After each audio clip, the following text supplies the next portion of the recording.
Good morning. This is coming from Mount Vernon, Washington. It's 8:51 a.m. 40 minutes before I have to be the physical therapist to take a blood clot out of my leg via ultrasound. It's not your normal blood clot. It's not in the veins. It's on the outside. It's really strange. I fell again. And the knee that I had surgery on 2 years ago is the knee that got hit. And anyway, right below the knee, the knee bled out under the skin, causing quite a blood clot, and hardened almost like a rock. So, anyway, it is very large, and so they use ultrasound to break it up. It won't kill me, but it sure hurts like hell. My computer is really private to me, and next thing I'll know, Boston will be using it. Oh, anyway, I'm sorry about that. Matt did tell me that he wants to join. He'll be around, Frank. Just there's a lot going on, I guess, but one of them.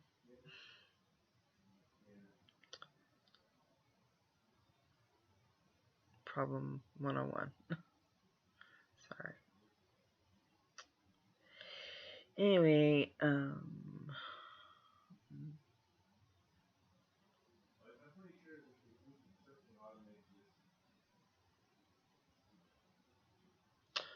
able to defend myself, but that's cool. It was very nice of him. Could have been Boston. Wasn't. Oh God.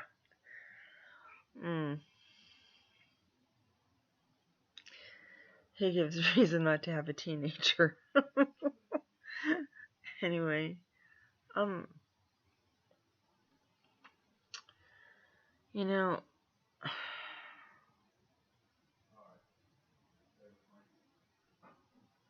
have decided that I've been in this debate group, and you can't change somebody's mind or prove anything to them once they're stuck in their mindset. And that's one reason why debates happen, is you're trying to change the mind of somebody else, convince them that they should be Democrat and not a Republican. Sounds good to me. Anyway, it's like sliced right down the middle. I mean, the grounds are obvious, There's Republicans over here and Democrats over here. And of course, similar things like socialists thrown at you and communist, which is completely different from socialism. But, well, that's a completely different argument, okay? But I'm not trying to start another conversation on this because I'm worn out from the other. Oh my God. 3-4 hours of debate yesterday on socialism, communism, liberalism, liberal. Oh yeah. A federalist. I mean, it was very educational. It was a good debate, very good. I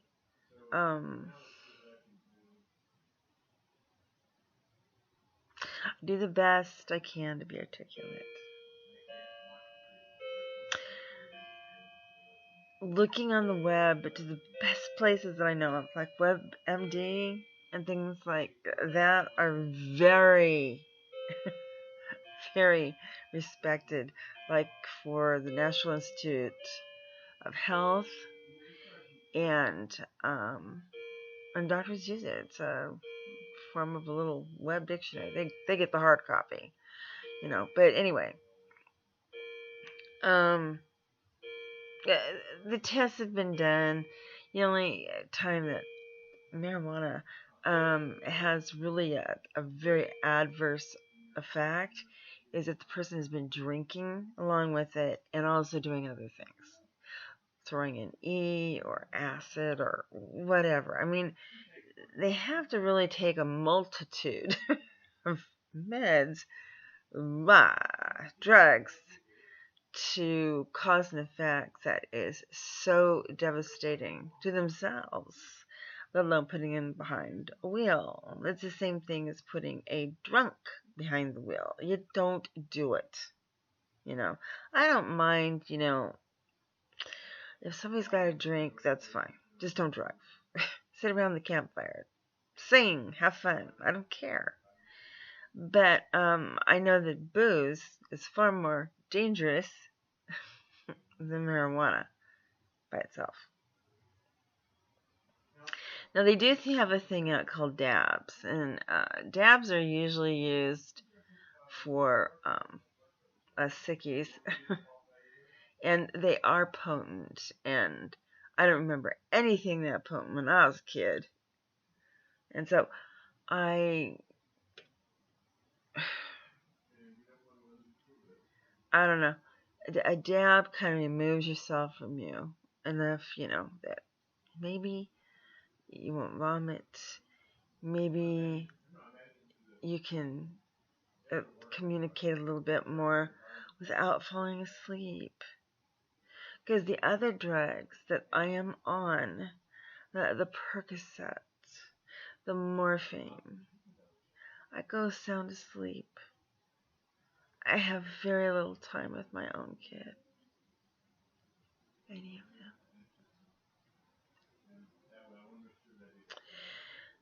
So the pot gives me a chance to stay awake and put on some kind of conversation, which is usually very interesting, and I don't sound like such an idiot.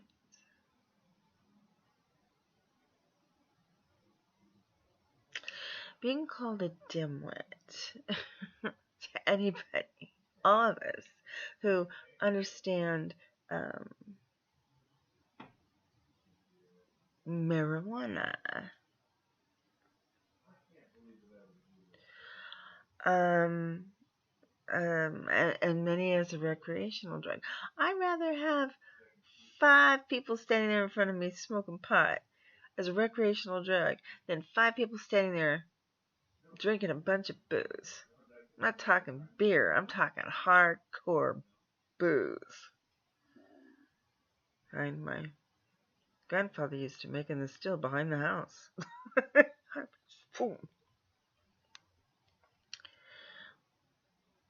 It's such a hard thing to convince people who used to smoke when they were young, probably guessing, who suddenly have turned this way and forgotten what it was like, and forgotten because their own issues.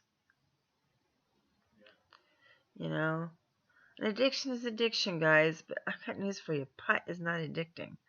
Not in of itself. No, I've watched people smoke from the time they wake up to the time they go to bed, and then just suddenly stop because it's expensive. This is years ago.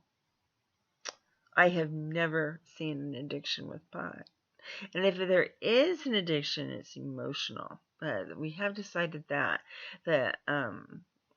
the doctors,